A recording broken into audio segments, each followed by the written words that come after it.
찬송가 452장입니다.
하나님께서 우리에게 주시는 말씀 고린도전서 11장입니다.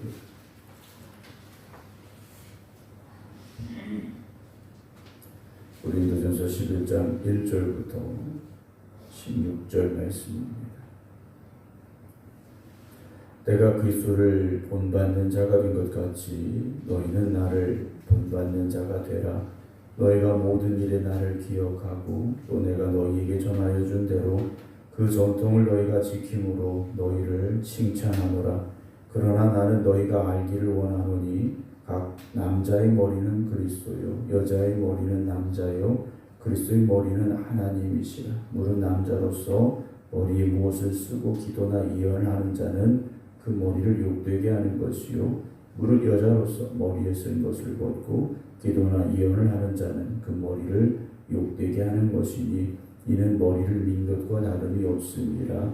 만일 여자가 머리를 가리지 않거든 깎을 것이요 만일 깎거나 미는 것이 여자에게 부끄러움이 되거든 가릴지니라. 남자는 하나님의 형상과 영광이니 그 머리를 마땅히 가리지 않거니와 여자는 남자의 영광이니라. 남자가 여자에게서 난 것이 아니요 여자가 남자에게서 났으며 또 남자가 여자를 위해 지음을 받지 아니하고 여자가 남자를 위하여 지음을 받은 것이니 그러므로 여자는 천사들로 말미암아 권세 아래에 있는 표를 그 머리 위에 둘지니라. 그러나 주 안에는 남자 없이 여자만 있지 않고 여자 없이 남자만 있지 아니하니라. 이는 여자가 남자에게서 난 것 같이 남자도 여자로 말미암아 났음이라. 그리고 모든 것은 하나님에게서 났느니라. 너희는 스스로 판단하라. 여자가 머리를 가리지 않고 하나님께 기도하는 것이 마땅하냐? 만일 남자에게 긴 머리가 있으면 자기에게 부끄러움이 되는 것을 본성이 너희에게 가르치지 아니하느냐? 만일 여자가 긴 머리가 있으면 자기에게 영광이 되나니 긴 머리는 가리는 것을 대신하여 주셨기 때문이니라. 논쟁하려는 생각을 가진 자가 있을지라도 우리에게나 하나님의 모든 교회에는 이런 관례가 없느니라. 아멘. 할렐루야. 오늘 하나님 앞에 나와 예배드리는 우리 모든 성도 여러분들에게 하나님의 큰 은혜가 더하여지기를 주님의 이름으로 축원합니다. 오늘 온라인으로 함께 예배드리시는 김건옥 권사님, 김효옥 권사님, 박영묘 권사님, 안친환 권사님, 김미화 권사님, 김준원 장로님, 박정순 권사님, 김성자 권사님, 조홍봉 권사님, 이숙자 권사님, 김경호 장로님, 강영수 권사님 주님의 이름으로 축복합니다. 어제 1절의 말씀을 먼저 드렸었는데요. 바울은 자신 있게 말합니다. 내가 그리스도를 본받는 자가 된 것 같이 라고 말합니다. 바울은 항상 예수님을 본받는 자가 되고자 했다 하는 것이죠. 우리가 가끔 사람들에게 물어보죠. 당신의 롤모델이 누구냐? 당신은 누구를 존경하느냐? 이렇게 물어볼 때가 있습니다. 바울에게 있어서 자신이 닮아가야 될, 자신이 본받아야 될 분은 세상의 사람이 아니라 예수 그리스도임을 고백하고 있다라는 거죠. 그래서 바울은 너희는 나를 본받는 자가 되라 그럽니다. 결국은 우리도 예수님을 본받는 사람이 되어져야 된다는 거죠. 세상의 어떤 것을 본받는 것이 아니라 우리는 예수님을 본받는 사람, 더 나아가서 예수님을 닮은 사람, 예수님의 마음을 가지고 살아가는 사람들이 되어져야만 됩니다. 바울은 그래서 고린도 교회 성도들에게 이렇게 편지를 지금 써 내려가고 있죠. 만약 바울이 오늘 우리에게 또다시 편지를 쓴다 해도 바울은 이렇게 썼을 겁니다. 내가 그리스도를 본받는 자가 된 것 같이 너희는 나를 본받는 자가 되라. 교회 안에 이렇게 바울과 같이 자신 있게 말할 수 있는 사람들이 많아져야 됩니다.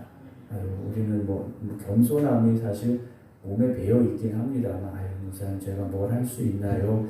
저 같은 사람이 뭘 할 수 있나요? 우리가 이렇게 겸손함을 가질 수는 있지만 신앙적인, 영적인 면에서 우리는 자신 있게 말할 수 있어야 됩니다. 내가 그리스도를 본받는 자가 된 것 같이 너희는 나를 본받는 자가 되라.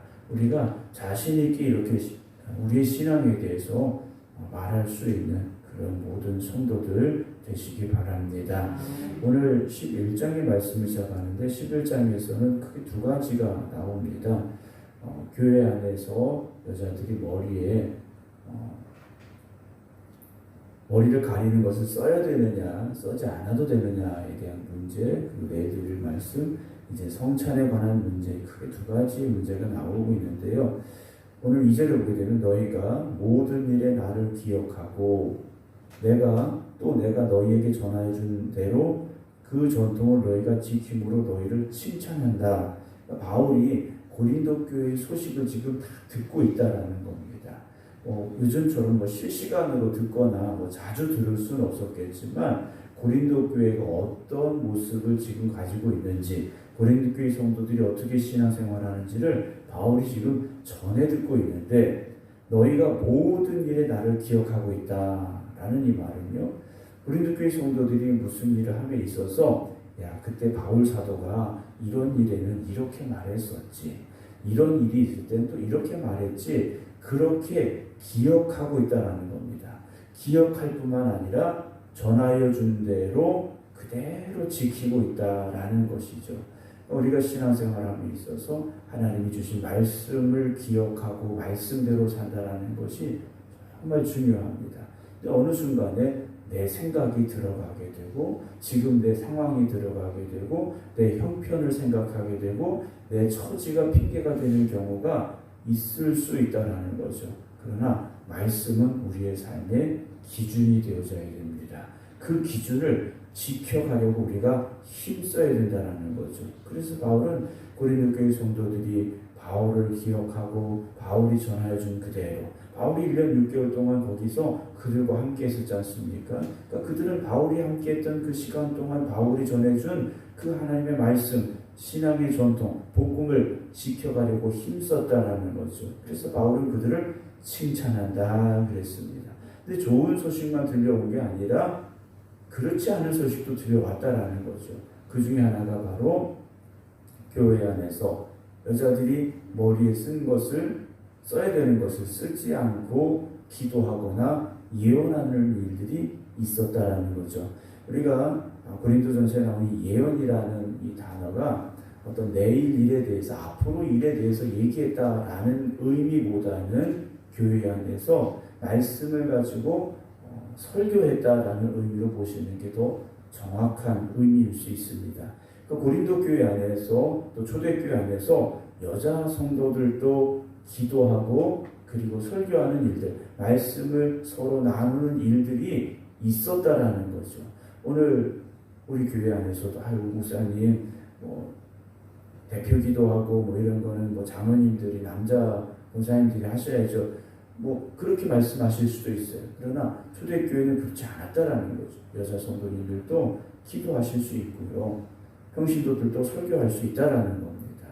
그런데 고린도 교회 안에 바울이 전했던 그 전통이 지금 흔들리고 있었다라는 거죠. 그러면 요즘도 성당에 가면 여자분들이 머리에 이제 쓰고서 성당에 들어가지 않습니까? 미사에 그렇게 들어가는데 오늘도 그래야 되느냐? 오늘 여기도 그래야 되느냐? 한국에 있는 교회들도 그래야 되느냐? 우리가 생각해 볼 수 있지 않습니까? 그런데 바울이 왜 그 당시에 여자들은 교회 안에서 머리를 가려야 된다고 말했느냐라는 근본적인 이유가 무엇이었는지를 우리가 알아야 된다는 거죠. 그 당시 정숙한 여인들은 외출할 때에도 머리에 베일을 썼다고 합니다.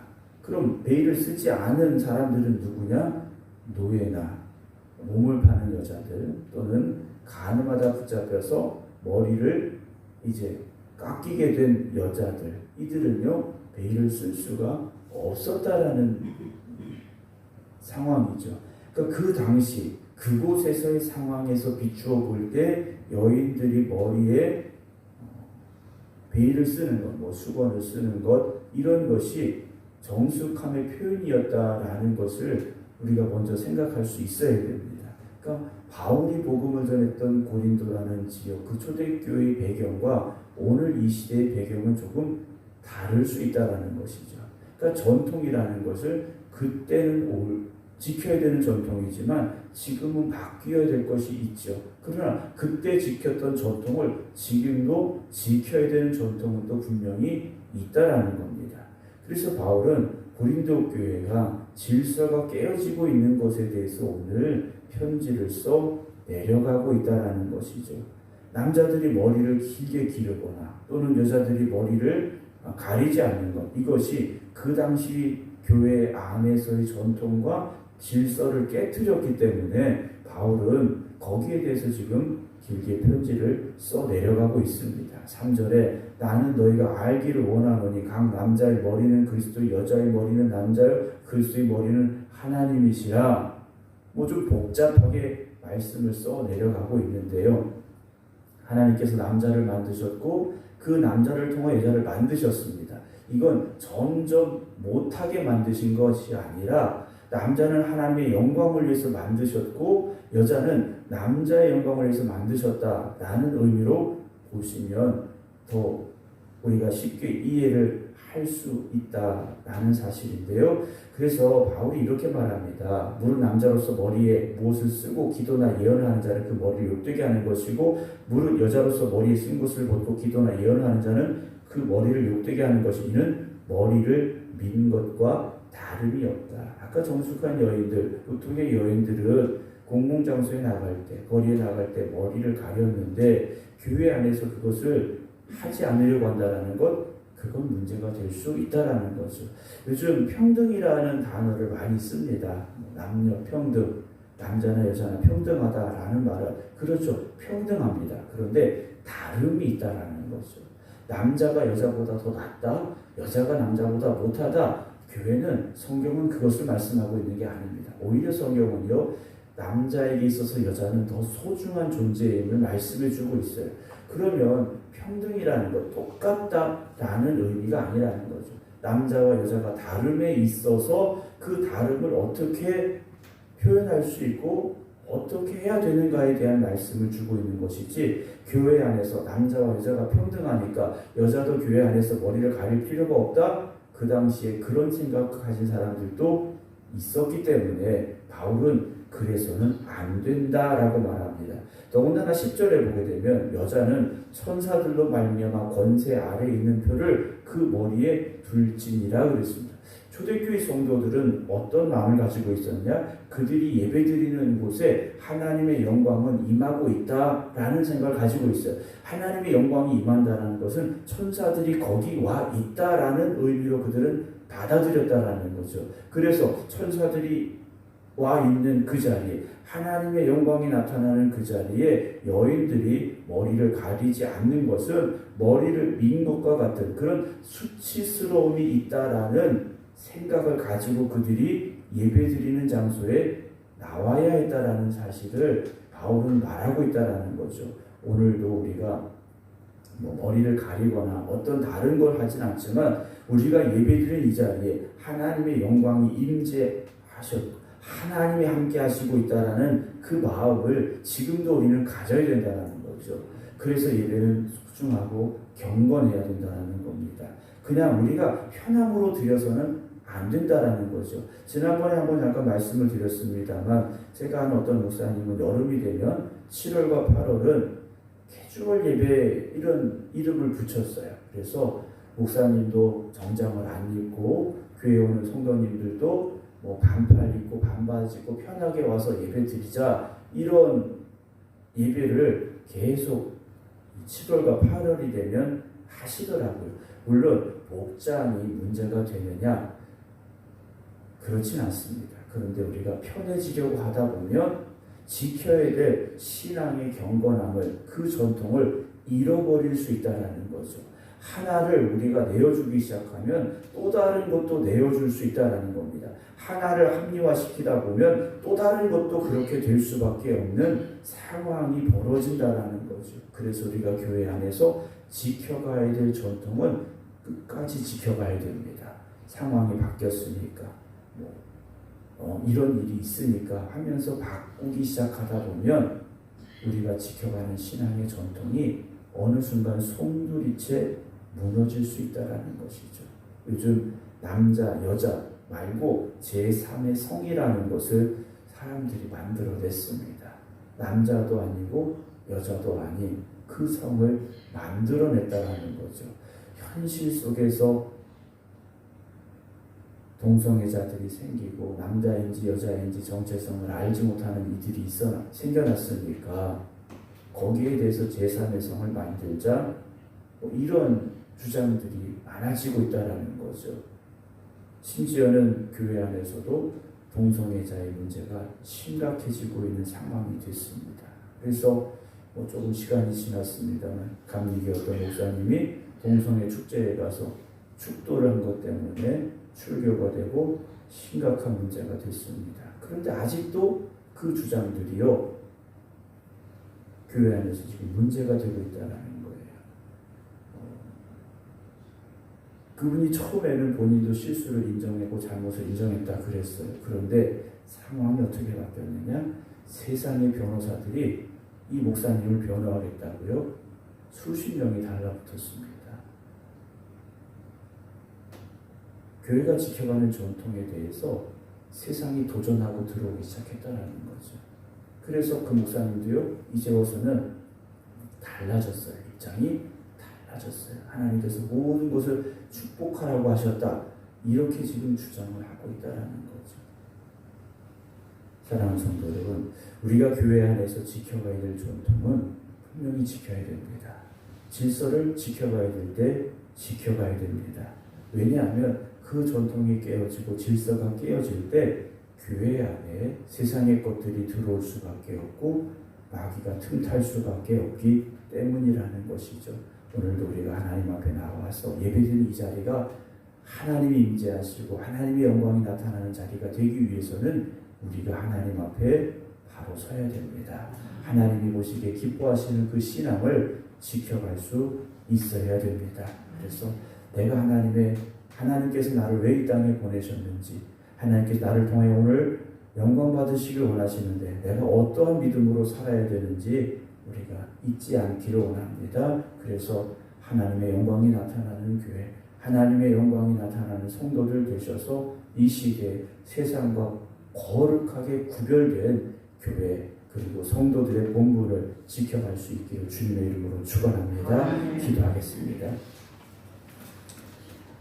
세상을 창조하시고 창조하신 하나님의 섭리대로 모든 것이 되어져야 함을 우리가 알고 있습니다. 그러나 시대가 바뀌었다고, 시대가 바뀌었다고, 상황이 바뀌었다고 그 질서가 깨어지고 있음을 우리가 보게 됩니다. 하나님이 창조하신 그 창조의 질서가 오늘도 지켜가고 지켜져야만 됨을 우리가 잊지 말게 하시고, 우리가 살아가는 삶 속에서 또 신앙의 길을 걸어감에 있어서 그 창조의 질서를, 하나님이 세우신 질서를 지켜갈 수 있는 저희들이 되게 하여 주시옵소서. 모든 것이 그 질서 안에 움직일 때 하나님이 창조하신 그 아름다운 세계가 유지될 수 있음을 우리가 고백합니다. 오늘도 우리가 하나님의 창조의 섭리 안에서 살아가고 있음을 잊지 말게 하여 주시어서, 세상이 혼탁해지고 세상의 질서가 깨어지고 있지만 교회가 그 질서를 세워가게 하시고 하나님의 창조의 섭리를 지켜갈 수 있게 하여 주시옵소서. 그래서 이 교회를 통해서 또 저희들을 통해서 하나님이 영광 받으시는 일들만 날마다 있게 하여 주시옵소서. 교회가 지켜가야 될 질서를 지켜가게 하시고 교회가 지켜가야 될 전통을 거룩히 지켜가게 하여 주시어서 주님의 몸된 교회가 세상으로부터 손가락질을 받고 세상의 것들이 교회를 지배하는 일들이 일어나지 않도록 우리가 깨어 있게 하여 주시옵소서. 오늘도 세상 속에서 저희들 이 하루를 살아가게 됩니다. 세상 속에 살지만 하나님의 자녀로서의 본분을 잃지 않게 하여 주시옵시고, 어디를 가든지 하나님 주신 말씀만 붙잡고 하나님이 주시는 믿음 안에서 믿음의 길을 걸어가는 저희들이 되게 하여 주시옵소서. 이제는 우리 주 예수 그리스도의 은혜와 아버지 하나님의 극진하신 사랑하심과 성령님의 감동 감화 역사하심이 오늘도 하나님의 말씀 안에서 하나님이 이끄시는 길로만 나아가기를 원합니다. 하나님이 세우신 창조의 섭리를 지켜가겠습니다. 고백하며 기도드리는 모든 성도들 위해 이제부터 영원토록 함께 하시기를 간절히 축원하옵나이다. 아멘.